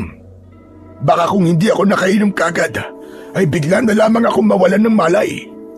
Kaya dapat lang, nasuklian ko ang inyong kabutihan. Ibinaba ng matandang lalaki ang dala niyang sako. Mula roon ay inilabas niya ang isang kahoy na nababalot ng malalaking tinik. Hindi ba? Ay sabi nyo ay inaatake kayo ng aswang dito. Alam nyo ba na ang sanga ng puno ng kalamansing ito ay mabisang panlaban sa mga aswang? Ang mga tinik na nakapalibot sa sangang ito ay nagbibigay ng matinding pinsala sa lahat ng uri ng aswang. Kaya ibibigay ko na lang ito sa inyo. Huwag na po, Tatang. Meron naman po kaming itak dito. Walang silbi ang pangkaraniwang itak sa aswang. Kailangan nyo ng mas mabisang sandata. Kaya sige na, tanggapin nyo na ito. Alam ko na maaaring hindi kayo naniniwala sa mga sinasabi ko. Pero wala namang mawawala sa inyo kung tatanggapin nyo ito. Hindi po talaga namin matatanggap yan, Tatang. Matutuwa po kami kung uuwi na po kayo sa bahay ninyo. Kung ganon, ay hindi ko na kayo pipilitin. Aalis na ako. Maraming salamat ulit sa inyong dalawa. Nang umalis ang matandang lalaki, ay isinarado ko na ang pinto. Sandali kaming nagkatinginan ni Tatay. Tay, sa tingin niyo po ba totoo po yung sinabi ng matandang lalaki tungkol po dun sa sanga ng kalamansi na marami pong malalaking tinik?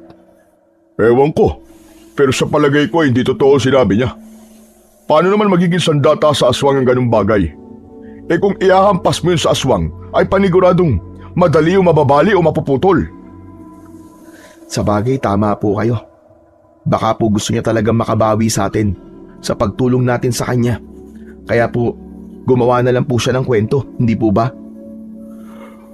Ay nako, mabuti pa matulog na tayo. Maaga pa tayo bukas. Tay, galit ka pa po ba sa akin? Napahinto si Tatay sa paghiga. Sa tanong ko na yon, humarap siya sa akin habang may luhang namumuo sa gilid ng kanyang mga mata. Naisip ko kasi na itanong yun sa kanya dahil napansin ko na mahinahon siya ng sandaling yon. Masyadong mabigat ang salitang galit, Jordan. Kailanman ay hindi ako nagalit sa iyo, anak. Nagtampo, oo. Normal lang naman siguro yun, lalo na't sinuway mo ko. Nagsisisi na po ako sa ginawa ko po na yun, Tay. Na-realize ko po na tama po kayo. 2 na nga lang po tayong magkasama sa buhay tapos aalis pa po ako. Saka sa mga patayan pong nangyayari dito sa atin, dapat po ay naisip ko na hindi magandang ideya po na iiwan ko po kayo. Tay, pasensya na po talaga. Hindi na po mauulit. Sa totoo lang, wala pa akong balak na patawarin ka. Dahil gusto kong maramdaman mo na nagtatampo ko sa'yo. Pero hindi talaga kita kayang tiisin, anak. Ay, sige na. Kalimutan na lang natin na nangyari. Ang importante ay mas naiintindihan mo na ngayon ako kung bakit ayokong umalis ka. Hindi sa pinipigilan kita sa pangarap mo, anak. Nawala na nga ang nanay mo eh. Kaya ayokong pati ikaw ay malalayo sa akin. Sorry po talaga, Tay. Hindi ko na po talaga uulitin yun, promise. Nang mga sandaling yun, ay hindi ko na napigilan ang pag-iyak. Para akong bata na yumakap kay tatay habang paulit-ulit akong humihingi ng tawad. Doon ko nalaman na hinihintay lang pala ako ni tatay na kausapin siya tungkol sa bagay na yun. Ang gabing yun, ang isa sa mga gabi na hindi ko makakalimutan. Dahil sa gabing yun, nagiba na ang napakataas na pader na ilang araw nang pumagitan sa aming dalawa ni tatay. Sa gabing yun ay nawala na ang bigat sa dibdib na ilang araw ko nang dinadala. Naging mahimbing na ang pagtulog ko at pagsapit ng umaga ay masaya akong nagising. Dahil ako ang naunang nagising ay ako na rin ang naghanda ng aming almusal. Nagsaing ako at nagprito ng tuyo at itlog. Matapos kong magluto ay nagising na si tatay. Sinabi ko sa kanya na mag-iinit lang ako ng tubig para sa kape. Pagkuha ko ng panggatong na kahoy ay napakunot noo ko nang may nakita ko sa mga nakasalansang panggatong. Hindi ako pwedeng magkamali. Yun yung sanga ng puno ng kalamansi na ibinibigay sa amin nung matandang lalaki kagabi. Kinuha ko yun at pinagmasdang mabuti. Tatansya ko ay nasa 1 di pa rin ang haba nun. Meron yung katamtamang taba. Ang kakaiba lang sa sanga na yun ay ang malalaki ng tinik na hindi pangkaraniwan sa tinik na meron ang 1 puno ng kalamansi. Hala, paano to napunta rito? Hindi ako maaaring magkamali. Nakita ko na dala to nung matanda nung umalis siya. Hindi kaya bumalik siya nang hindi namin alam, tapos iniligay niya to rito? Nahulog ako sa malalim na pag-iisip. Hindi ko maintindihan, pero habang hawak ko ang bagay na yon, ay may kakaiba akong naramdaman. Napakabilis ng tibok ng aking puso. Para bang may kung anong enerhiya ang mga tinik ng kalamansi na ipinapasa sa akin. Nagdesisyon akong itago sa mga nakasalansang panggatong ang sanga ng kalamansi at huwag sabihin kay tatay ang tungkol doon. Ipinagpatuloy ko na ang aking ginagawa at nang kumulo na ang tubig ay dinala ko na yon sa aming kusina. Habang nagtitimpla ng kape ay nasa utak ko pa rin yung sanga ng kalamansi na may malalaking tinik. Nang dahil sa lalim ng aking pag-iisip ay hindi ko napansin na tuloy-tuloy ako sa paglalagay ng asukal sa aking baso. Nagulat ako nang hawakan ni tatay ang kamay ko. Naguguluhan akong napatingin sa kanya. Bakit po, tay? Pambihira ka. Kanina ka pa naglalagay ng asukal dyan sa kape mo. Ano ba tingin mo sa sarili mo, langgam? Naku, oo nga pala. Anak, ano ba nangyayari sa'yo? Bakit parang wala ka sa sarili mo? Ano po kasi? Iniisip ko lang po yung aswang. Baka po kasi balikan niya tayo. Yan nga rin ang naiisip ko palagi. Kaya hindi pa rin ako nakakatulog na maayos sa gabi. Pero bakit sa tono ng pagsasalita mo parang sigurado ka na babalikan tayo ng aswang? Meron po akong sasabihin, tay, pero sana po huwag niyo po munang ipagsabi sa iba.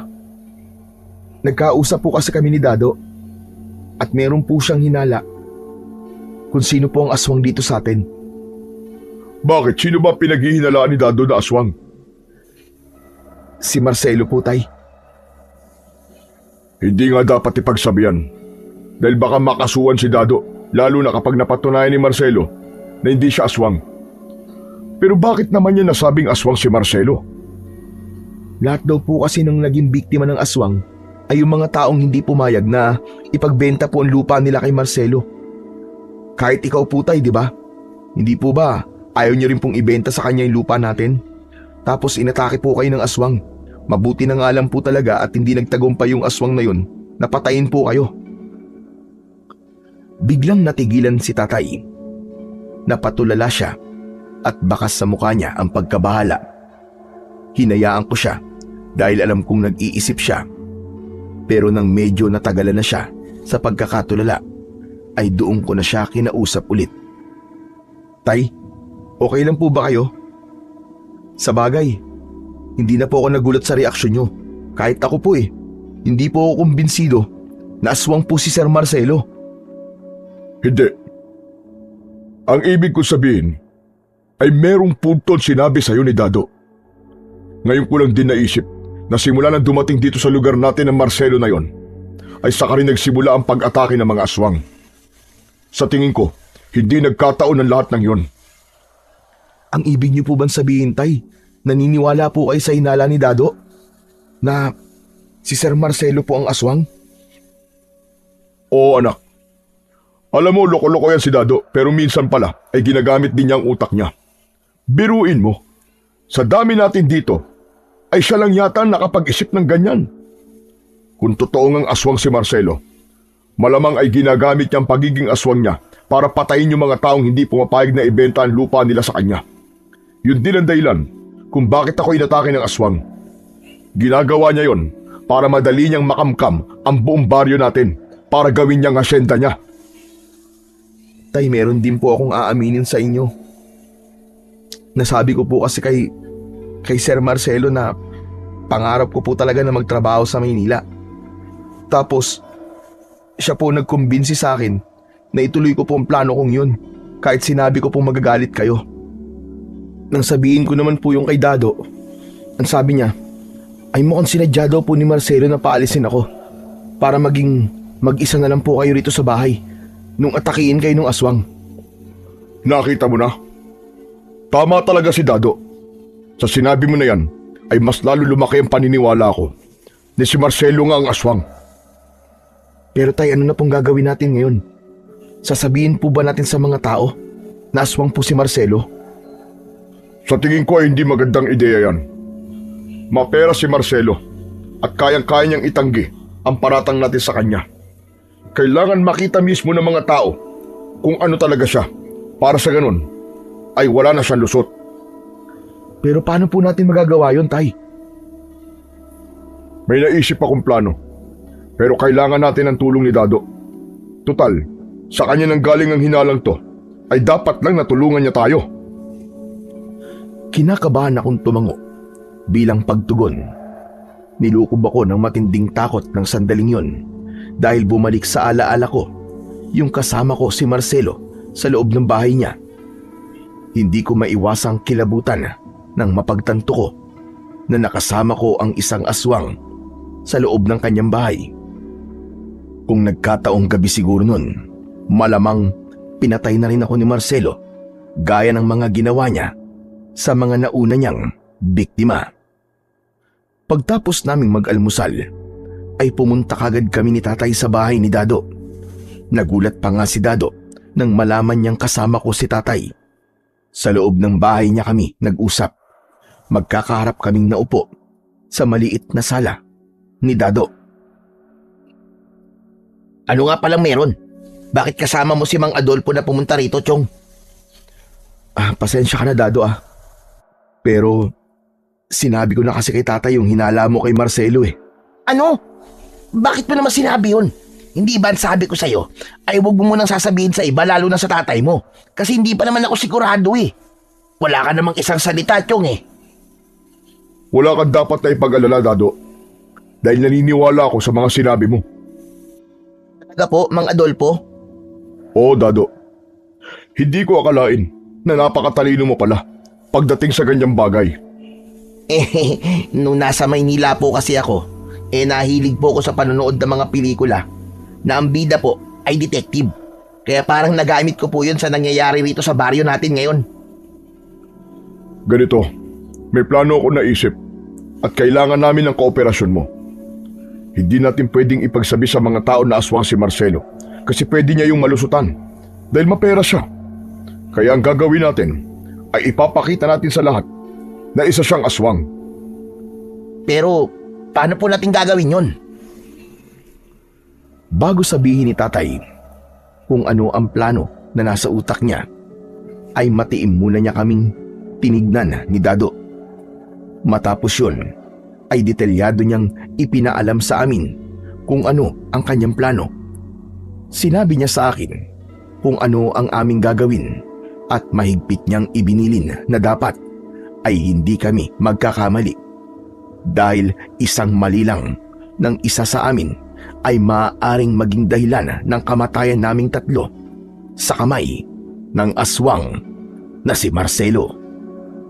Hindi na kami nag-aksaya ng panahon. Kinagabihan ay agad naming isinagawa ang aming plano. Nagtago ako sa ilalim ng papag, habang si tatay naman ay nakaupo sa aming sala.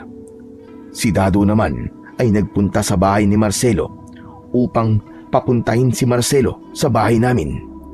Lilinlangin ni Dado si Marcelo sa pamamagitan ng pagsasabi na gustong makausap ni tatay si Marcelo dahil pumapayag na siyang ipagbili ang aming lupa. Hindi nagtagal ay dumating na nga si Marcelo. Si Dado naman ay umalis upang tawagin ang mga tao na magiging saksi sa lahat.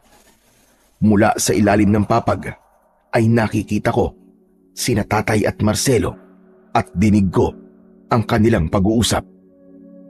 Teka, nasaan pala ang anak mo? Parang wala siya ngayon dito. Wala na rito si Jordan dahil itinuloy niya na ang pagpunta niya sa Maynila. Kaya wala na silbi na manatili pa ako sa bahay na to. Kaya naman, pumapayag na akong ibenta sa iyo ang lupa namin. Mabuti naman at nagbago na ang isip mo. Narito pala mga papeles na kailangan mo pirmahan.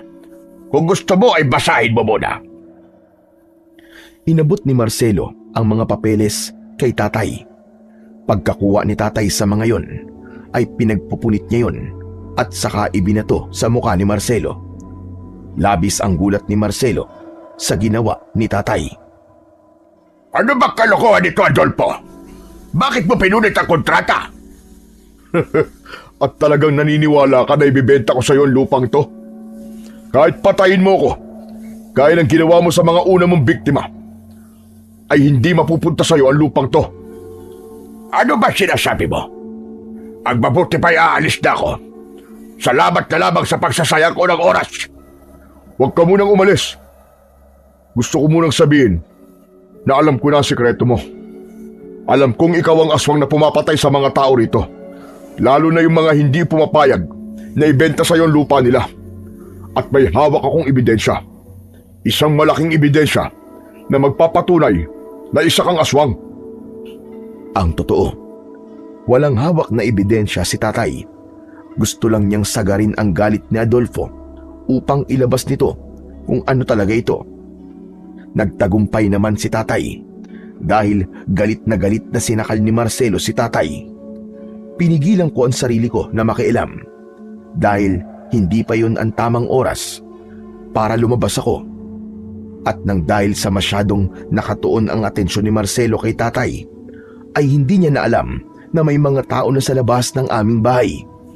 Ang mga yon ang tinawag ni Dado para maging saksi sa mangyayari sa gabing yon. Nakikita ng mga tao ang nangyayari dahil nakabukas ang aming pinto at mga bintana. Anong ebidensya ang sinasabi mo? Ipakita mo sa akin! Bakit ko naman ipapakita sa'yo? Sigurado ako na sisirain mo ang ebidensyang yon. Ano bang gusto mo para manahimik ka? Pera? Sabihin mo sa akin kung magkano kailangan mo. Talagang lahat ng tingin mo sa tao ay mukhang pera, no? Hindi ko kailangan ng pera mo. Ang gusto ko ay managot ka sa lahat ng ginawa mong demonyo ka. Sinusubukan mo talaga ako. Hindi ako papayag na ilalabas mong ebidensya sinasabi mo. Papatayin na kita bago mo pa magawa yun. Kinilabutan ako ng gusto. Nang mabilis na nagbago ng anyo si Marcelo. Sa isang kisap mata ay naging isa na siyang ganap na aswang. Matutulis ang kanyang mga kuko. Ang mga ngipin niya ay ganun din. Bahagyang umitim ang balat niya at ang kanyang muka ay naging mabalasik na para bang isa siyang napakabangis na halimaw. Yun na ang hudyat para gawin ko ang parte ko sa aming plano. Mabilis akong lumabas sa ilalim ng papag at sumugod ako sa aswang habang may hawak akong itak. Pero nang tagain ko ang aswang sa likod, ay nagulat ako dahil hindi man lang siya nasugatan kahit na kaunti. Napaatras ako nang lumingon sa akin ang aswang. Sa tingin mo ba ay uubra sa akin ang itak? Ngayon ay naiintindihan ko na. Blinano niyo ang lahat ng ito para sukulin ako. Pero nagkamali kayo ng kinakalaban. Sisiguraduhin ko na hindi matatapos ang gabing ito, na hindi ko kayo mapapatay. Mabilis na lumapit sa akin ang aswang habang hawak pa rin niya ang leeg ng tatay ko. Malakas akong tinabig ng aswang gamit ang kanyang malaking braso. Malakas na humampas ang aking likod sa dingding na gawa sa sawali. Sa lakas ng pagkakahampas ko sa dingding ay nasira yon at napunta ko sa labas ng bahay. Mula sa malaking butas sa dingding ay kitang-kita ko kung paano malakas na ibinalibag ng aswang si tatay sa aming sahig. Susugod sana ako ulit pero napagtanto ko na walang silbi ang itak sa aswang dahil hindi siya tinatablan ng talim nun. Hanggang sa bigla ko na lamang naalala ang sanga ng kalamansi na may malalaking tinik. Umalingaw-ngaw sa loob ng utak ko ang sinabi ng matandang lalaki tungkol sa bagay na yon. Kaya hindi ako sigurado kung totoo ngang mabisa yon na panlaban sa aswang, ay tumakbo pa rin ako sa likod ng aming bahay. Mula sa mga nakasalansang mga panggatong ay kinuha ko ang sanga ng kalamansi. Hindi na ako nag-isip pa at tumakbo ako pabalik sa loob ng aming bahay. Nang nakita ko na sasakmanin ng aswang si tatay sa leeg, ay lumabas ang tapang na itinatago ko. Mabilis akong lumapit sa aswang at buong lakas kong inihampas ang sanga ng kalamansi na may mga tinik-tinik sa likod ng aswang. Hindi ako makapaniwala nang bumaon ang malalaking tinik sa balat ng aswang na naging dahilan para mapasigaw siya. Paghugot ko sa mga tinik ay walang kahit na isa ang nabali sa mga yon. Galit na lumingon ng aswang sa akin. Kahit marahan siyang naglalakad papalapit sa akin, ay hindi ako umaalis sa aking kinatatayuan. Ikaw na muna ang uunahin ko bago ang tatay mo. Hahampasin ko sana ang aswang, pero hinawakan niya ang sanga. Muli siyang sumigaw nang bumaon ang mga tinik sa kanyang kamay. Agad siyang bumitaw at siya naman ang napaatras. Anong nangyayari? Bakit ako nasasaktan sa walang kwentang mga tinik na yan? Itong walang kwentang mga tinik na sinasabi mo, ang mga to ang papatay sa'yo at tatapos sa kasamaan mo! Sa pagkakataong yon, ay ipinakita ko kay Marcelo na hindi ako natatakot sa kanya. Malakas akong sumigaw at saka ko siya paulit-ulit na pinaghahampas ng malakas. Wala na akong pakialam kahit saan ko siya tamaan. Ang tanging nasa isip ko lang ng mga sandaling yon ay ang mapaalis sa bahay namin ang aswang. Patuloy na umatras ang aswang habang parami ng parami ang sugat na nakukuha niya mula sa mga tinik ng kalamansi, hanggang sa tuluyan na siyang nakalabas ng aming bahay at doon niya nakita ang napakaraming tao na saksi sa lahat ng nangyayari. Nanghihinang napaluhod sa lupa ang aswang habang bakas ang matinding gulat sa kanyang muka. Bakit may mga tao rito? Ang ibig mo ba sabihin ay nakita nila ang lahat ng nangyari? Oo, at nakita rin nila ang pagbabago mo ng anyo. Kaya wala ka ng lusot ngayon, Marcelo. Kaya kung gusto mo pang mabuhay, ay mas makakabuting umalis ka na. Dahil kayang-kaya kitang patayin gamit ang mga tinik na to.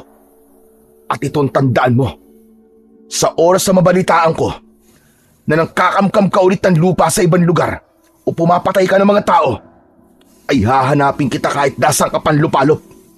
At sisiguraduhin ko na sa muli natin pagharap ay papatayin na talaga kita. Naiintindihan mo ba? Takot na tumango si Marcelo.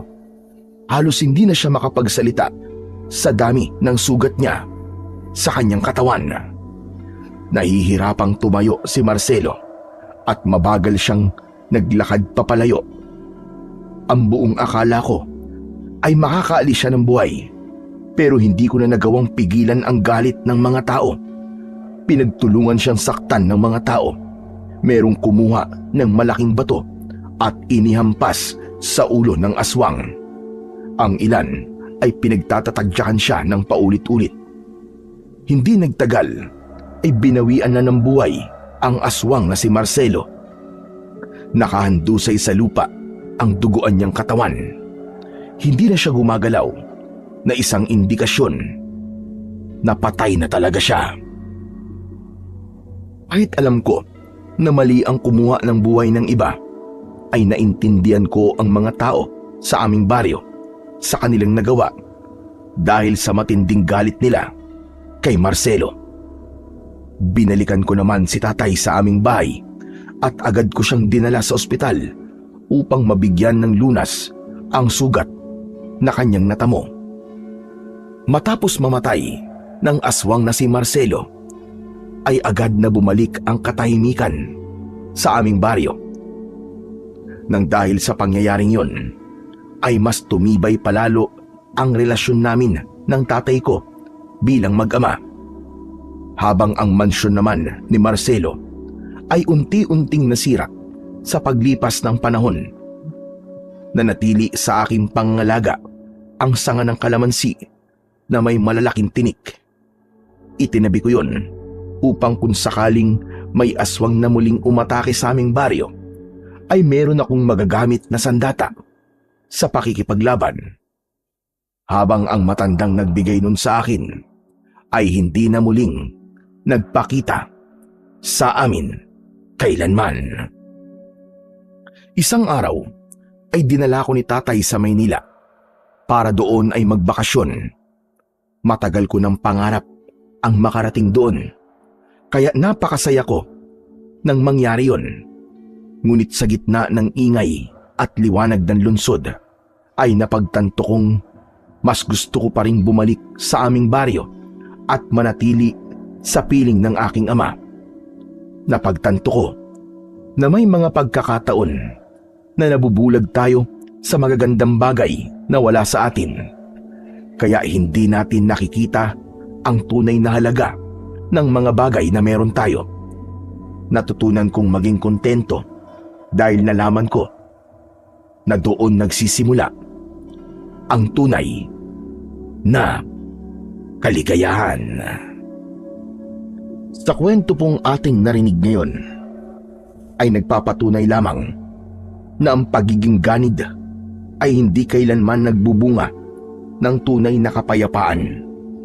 Bagkus ito'y unti-unting sumisira sa tiwala at pagtingin ng mga tao sa atin.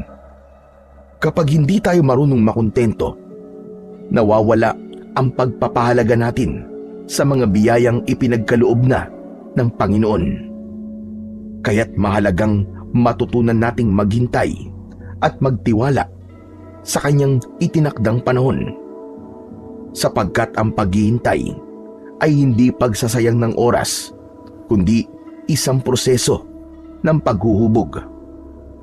Sa bawat sandaling tayo'y nagtitiis at nagtitiwala, inihahanda lamang tayo ng Panginoong Diyos sa mas mabuting kalalagyan at sa planong akma sa Kanyang kalooban.